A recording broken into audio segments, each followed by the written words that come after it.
Hey, what is going on YouTube? It is GeneralTarheel, your coach to Charlotte Charizards, bringing you the APA Season 3 Week 1 battle. First Coach Sleeping Knight 77, or Kyle and the Montreal Toucannadiens. Now, before we get into the battle for Week 1, I would just like to describe how these videos are going to go every week for APA. I will be uploading a battle replay every week, in which will be having the team build, as well as just my post-com analysis. I can't live com because I do not have a cap card. Might be investing in one, but as for now, it's just post-coms, even though I prefer post-coms on Showdown anyways, just because it's a lot more stress off of myself.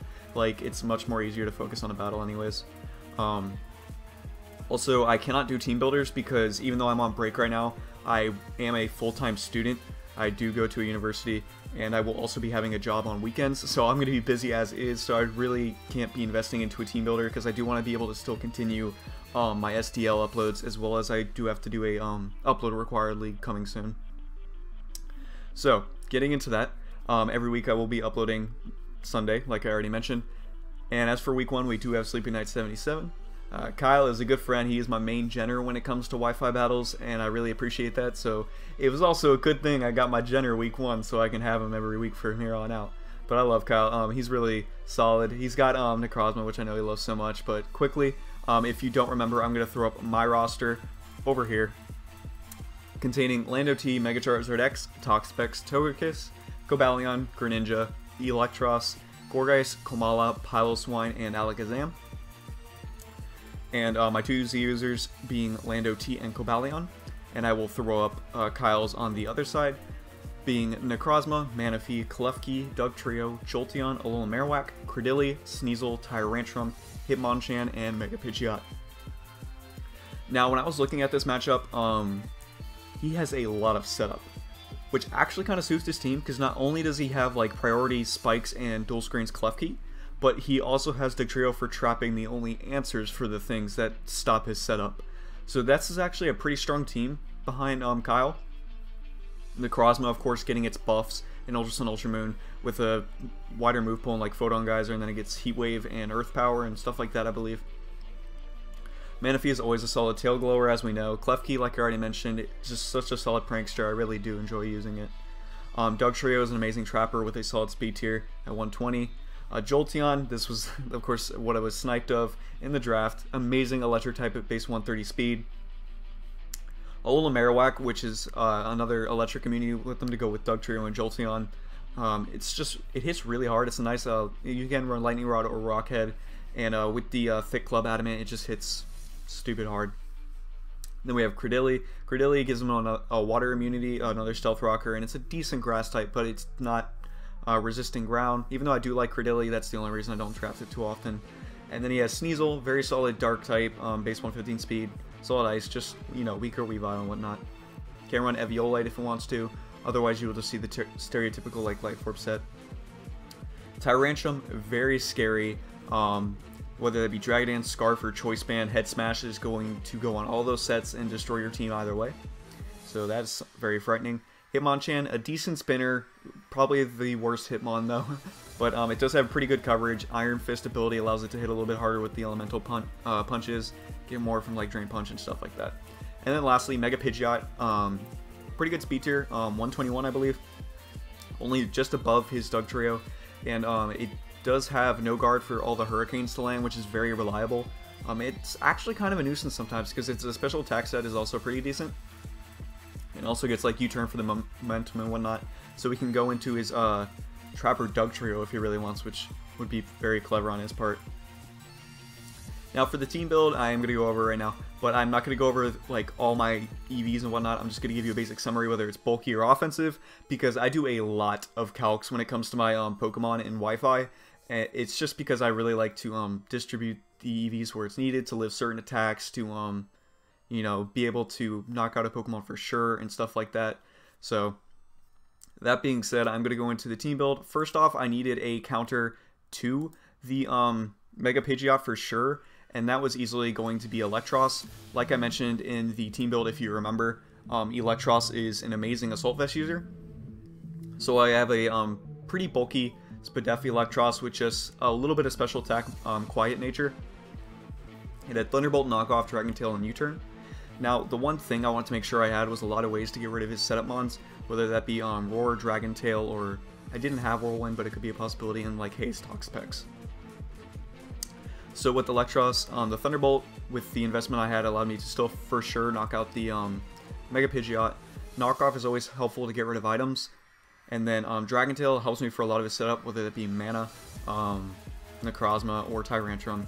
And then U-Turn gives me a lot of momentum, because he does have a lot of electric immunities, so I definitely wanted to run U-Turn over Volt Switch for that very reason. So Electros was a just a direct counter to both Mega Pidgeot, Manaphy, because it took a +3 like Surf very easily, even from a max special attack, if it had like lefties and not an attack boosting item. It's also a nice counter to Jolteon as well, and it can deal with Necrozma a decent amount if it is especially offensive.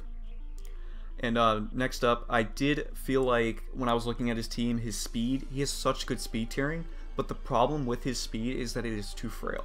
So when I was team building, I'm like, Scarfers can definitely abuse this team. This is a fact. Because Sneasel, Jolteon, Dugtrio, those are all frail Pokemon. Mega Pidgeot isn't too bulky either. I mean, it's bulkier than the other ones, given that, but it's not that bulky. So I really wanted to capitalize on that. So for my next mon, I did have Lando T. Lando T was Choice Scarf, Intimidate ability, of course, Earthquake, U-Turn, Punishment, Stone Edge. This was Adamant Lando T. I was able to run it with my Choice Scarf. Adamant Lando T Calyx are just so powerful. Basically, Earthquake, of course, for the strong stab. He does have a few, Mega Pidgeot just being his only actual immunity to ground, which is very strong for Lando T. Sorry, I didn't even notice that in the team build, so that's why I'm a little shocked right now. And besides that, Klefki with like Magnet Rise. So, and then U-Turn for momentum, which is very nice. Punishment just allows me to capitalize on the Necrozma if he's like a Calm Mind, a Totemi set or something like that. Because basically, if he's getting up Iron defenses, Punishment's not going to be doing too much otherwise. If you don't know what Punishment does, it's basically a Dark-type move that does 60 base power, and then you add 20 for every time they get a stat boost. And then lastly, I had Stone Edge, of course being a nice counter to Mega Pidgeot, allowing me to outspeed and get off his Stone Edge that will always hit because he has no guard. My voice is getting tired. Gotta get some nice fruit punch in here. So I did go the same route though, as I did want a second Scarfer, so I decided to go Dual Scarf, and that's with Togekiss. Not only did Dual Scarf help me with his frail speedy Pokemon, but it also gives me 2 counters to a Tyrantrum at +1 or Scarf Tyrantrum, which is very scary for my team. Given some Pokemon can't eat a hit, I can get intimidated off with Lando, but it's just really not worth it in the end. So I felt like Dual Scarf was going to be really good this week. I had Air Slash, Flamethrower, Dazzling Gleam, Defog. Just threw Defog on there in case I really needed it. Otherwise, I feel like my rocks are staying up versus team majority of the time. And it's just going to be a little bit helpful. I mean, Klefki Spikes could also have been a problem, so that's one reason I had to bring it. Air Slash absolutely just tears through the team. Flamethrower, of course, to hit the Klefki, which could be a real annoyance this game. And then Dazzling Gleam just allows me to get a for sure KO on the Tyrantrum. And next up, I wanted to go ahead and invest in my bulky mons to go along with the Electros, and that being Toxapex. In the beginning, maybe I should have went with another mon, but I felt like Toxapex was still going to work. I had the Shed Shell, so I couldn't get trapped by Dugtrio, and of course I had the Regen ability. I had Haze, Recover, Toxic Spikes, and Liquidation. I was a Mixed Bolt Toxapex, both Defense and Spadef. I decided to go Liquidation over Scald, because one, Scald does not break Mega Pidgeot's sub, and it'd be a little annoying if that did get a sub up. To be fair, my Eel could deal with it, but if my Eel took too much damage, then Jolteon could be more of a threat, and as well as the Manaphy. So I definitely wanted to have capability of stopping substitutes and whatnot. Liquidation also gave me a for sure knockout in case I was predicting like Dugtrio on Switch in just for the fun of it. Also, if for some reason I get knocked off by Sneasel and I lose my Shed Shell and my Toxapex is versus Dugtrio, I do only take 70% from an Earthquake if he is a Focus Sash variant. So Liquidation will knock out Dugtrio at that point. Scald would have knocked him out. It would only have done max 70%. So, because Toxapex does have a greater attack stat than it does special attack, and Dugtrio's special defense is higher than its base defense, so it really worked out well. Toxic Spikes, it just really helped a little bit versus team. Even though Klefki could have Defog, I was really considering bringing like Toxic Spikes with Greninja, just so the Prankster Defog would be denied by Greninja. But Greninja, I felt like wasn't going to be too like the best here because it would give Jolteon like a lot of momentum and stuff like that. But next up to add to the fat, I would decide to bring Piloswine. Piloswine rocking the Eviolite and Thick Fat. I had Stealth Rock, Ice Shard, Earthquake, and Roar. This was very defensively bulky, but had a decent amount of Spadef investment as well in order to it's either not get 2-shot or not get 3-shot from Hurricane from Mega Pidgeot. Basically, this was a direct counter to Sneasel since I couldn't risk the knockoff happening on my Toxapex and losing Toxapex to Dugtrio. So this did help me with Sneasel, as well as it gave me a better counter to Jolteon, which is very nice, and Ice Shard priority in order to hit both Dugtrio as well as the Mega Pidgeot if I needed to take care of that still.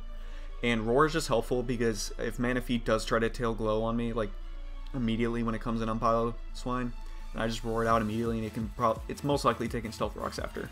If not, maybe it will come in on T-Spike too as well. And then Roar, of course, also helps me with both the Tyrantrum as well as the Necrozma. So it was definitely like a needed set to bring. And then lastly, we have the mascot Mega Charizard X. I decided to bring a pretty bulky D-Dance variant. To be fair, Klefki did, or was a complete annoyance if he decided to bring it, because T-Wave always stops me from basically sweeping, and if I try to get more D-Dances so I can still raise my speed, he could easily have Foul Play, which wouldn't just knock me out at that point. But I still decided to bring it just in case I could deal with the Klefki, because I did have a few things in like Piloswine, Togekiss with Flamethrower, of course my Lando, and Eel can put in Chip if he decides that's a switch in.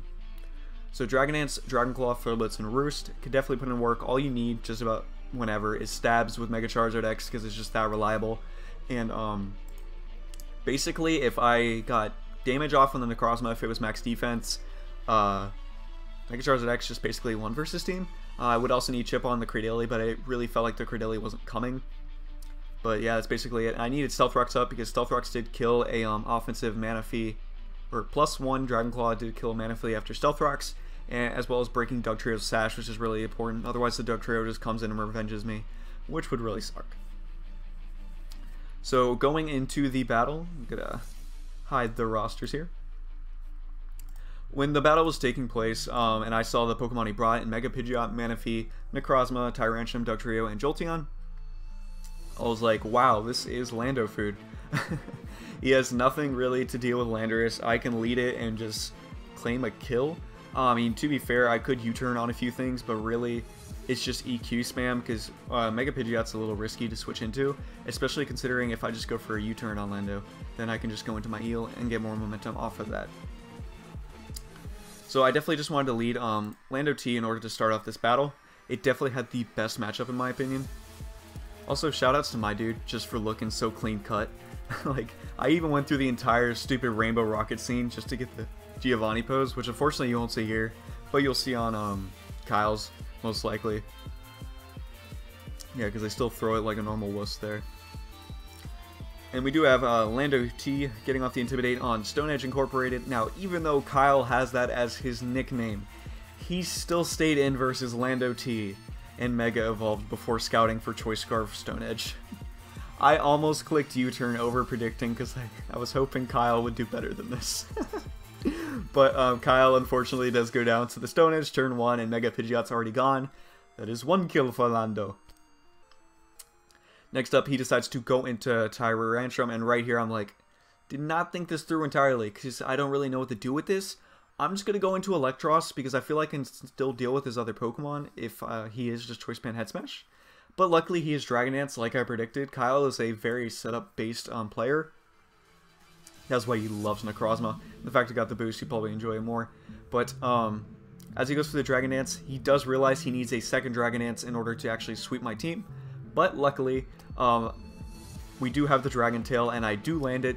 Honestly, the fact that Dragon Tail can miss is garbage in my opinion, because it already has, or it already forces you to go second, so it should automatically hit. But I even Dragon Tail him right out into Manaphy, which is perfect. I could have easily went for the U-turn right here, which probably would have been better, but I wanted to go for a knockoff in case he did decide to switch into something else. And I still wall Jolteon, which is perfectly fine. And right here, I have zero reason not to go into my Piloswine, because this just allows me to get my Stealth Rocks. He does go for the Toxic here, which is good because it doesn't get on my Eel. The Eel is a little bit more important than the Piloswine because he does not have Sneasel. Also, so I'm not really worried about that Toxic, and this is just free Stealth Rocks right here, so I am not sad about this at all. As he switches out the Jolteon, he will go into the Manaphy, which is a smart play considering Manaphy does threaten out Piloswine. But I am not worried if he just clicks Scald right here, so I'm 1,000,000% not going to let him Tail Glow. So as the next turn comes here after my Toxic damage, he's going to click Tail Glow, and I'm just going to click Roar. I'm not letting him to set up. That's basically how this entire battle goes. I am not letting him set up whatsoever. I do a very good job at that. As we roar him out, it goes right into Dugtrio. It actually took me a while for this turn because I was like thinking, okay, what can I switch out into? Because I'm trying to make a double right here. And then as time was running out, I'm like, crap, I'm arena trapped. So I stayed in and I just clicked Earthquake, of course, in case he did try to go in back into Manaphy. No reason to click Ice Shard because Dugtrio's probably not staying in here. And as we go for the Earthquake, Manaphy is going to be taking a lot. This does show that he is just about a max speed, max special attack Manaphy. He could have some HP investment, but either way, it was good to tell by that damage that he is just about a, or he's not bulky in any way, like a HP defensive variant. As I go into my Electros here, and he goes for the Scald with mana. Even if he went for the Tail Glow again, that was perfectly fine. Like I mentioned, my Electros lives any hit from this Manaphy, and I could either Dragon Tail it out or kill it with Thunderbolt at that point. So as he switches out Manaphy here, also that Scald damage does prove that he's just about max special attack timid. He will go into Jolteon here on my Electros, but I do not have Volt Switch. I will be going for the U-turn on the Jolteon right here, and now I can just go into Lando and claim a kill. The only exception of not getting a kill right here was if his Necrozma was max defense leftovers. Because if it did come in on rocks, I would be able to two-shot it. I could go for U-turn right here, but I'm really just going to click Earthquake. The reason I clicked Earthquake is that it doesn't allow in Tyrantrum, which is just the main threat to my team at this point. I really just felt like it'd be best to click EQ. Also, this kind of invites in Necrozma, which I really want to do because I really want to know the set of this thing. Because this thing is so scary setup-wise, whether that be Mono Psychic with Moonlight and just setup moves, or if it's the Autotomized variant with like Photo Geyser and stuff like that. As he does go for the Autotomize here. Also, fun fact, I totally forgot about Photon Geyser when I was team building for Kyle. I kept thinking about the Necrozma variants before Ultra Sun, Ultra Moon, so luckily I got away with this. But I did think about it when he went for Autotomize here, so I calced it. There was no way he knocked me out with Photon Geyser unless he was decently special attack invested. So as he does kill me here, I know he is more likely a fully offensive Necrozma. But I don't want to risk him being like Photon Geyser, Autotomize, another setup move, whether that be Iron Defense or Calm Mind, and then Moonlight. So I'm going to go right into my Mega Charizard X here and scout for the damage on that. He cannot one-shot me with any move he goes for, and if he goes for a Calm Mind, he will be two-shotted by Flare Blitz. Don't even mind Flare Blitzing myself down to death if it comes to that. But he does show he goes for the Power Gem here, and based off this damage, he is a max attack modest Necrozma, basically. As I go for Flare Blitz, I was really hoping I would go down to Recoil, considering that does so much damage. He's basically max speed, max special attack just about. He probably has some HP investment, but it's not too much. Basically, if I went down to Recoil there, not only would Necrozma not get a kill, which would be funny, but he would have only gotten one turn of Leftovers Recovery and not two, as he gets right here. But either way, I am forced to go into Electros here, because since I know he has two coverage moves in the Autotomize, there's no way he's Moonlight. It's going to be another coverage move, and I couldn't risk it being hidden by our ice with my Lando T, because Lando T just clicks Earthquake and wins now. So I need to go into my Electros, eats any hit, and I can just Dragon Tail out. If he did Moonlight, Dragon Tail into Stealth Rocks on switch-in was still in range of a Adamant Lando T EQ, which is all I needed at this point. As he goes into Dugtrio here, I decided to just click Dragon Tail again. I didn't really want him to go back into Necrozma and risk any setup, so I just wanted to spam Dragon Tail in case he came back in. and it does go right into Necrozma, so I am still going to click Dragon Tail if he doesn't decide to kill me here. If he does go for the Moonlight, once again, he will still be in range of an EQ after Dragon Tail and then Stealth Rock entry next time. As he goes for this Photon Geyser, he will just knock out my Electros. I'm perfectly fine with that. Basically, I just had to play really safe around this Necrozma in order to get my Lando T just to win by spamming EQ, which at this point it does. Because his Manaphy is not bulky, his Necrozma is not bulky, and in the back he just has Tyrantrum, which dies to EQ, and a Frail Dugtrio, which can't do anything to me. And as I go for the Earthquake here, we do knock out the Necrozma, like I said. Always in range, even if he was around 50% here, he would have went down. Necrozma goes down, he does go into Manaphy here. Now right now, no matter what, according to my calc, this Manaphy does go down, but if for some reason he did live, like if he did have some bulk, and he was a little bit, he did have some bulk, and I got like minus roll possible, it's perfectly fine because Scarf Togekiss with Dazzling Gleam still won at this point.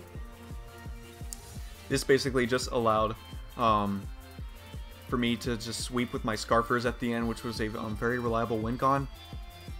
Considering, like I mentioned, his team was pretty fail, and the Pokemon he should have honestly brought Polky, he decided not to. He decided to go fully offensive, was set up. So at this point, I can just Earthquake spam with Lando, and Lando's actually going to pick up all 6 kills, which is honestly amazing. Wasn't even a setup Lando T, it was just a Scarf Lando T, and it picks up all the kills for week 1, which is pretty cool. If you don't know, for APA, not only do we keep track of like MVPs with kill death ratio and whatnot, we have a trophy system. Basically, it's you get trophies depending on the kill that you get. If you kill a Mega Evolution, you get 6 trophies. If you kill a Tier 1, you get 5 trophies, so on and so forth, all the way down. Really just allowing it for a, different kind of thing rather than just KD, making it more interesting.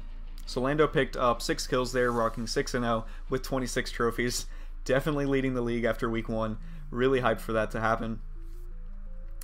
Great game to Kyle. He definitely had the proper setup mons. I really think he should have brought Klefki to go with this team though. Also could have brought more defensive mons, considering if my Charizard got to +1, it actually swept his team after Stealth Rock damage, considering if that was Sash Dougie, and Manaphy, like I mentioned, did die to +1 Dragon Claw after Stealth Rocks. But nonetheless, GG to Kyle, it was well played. I really enjoyed it.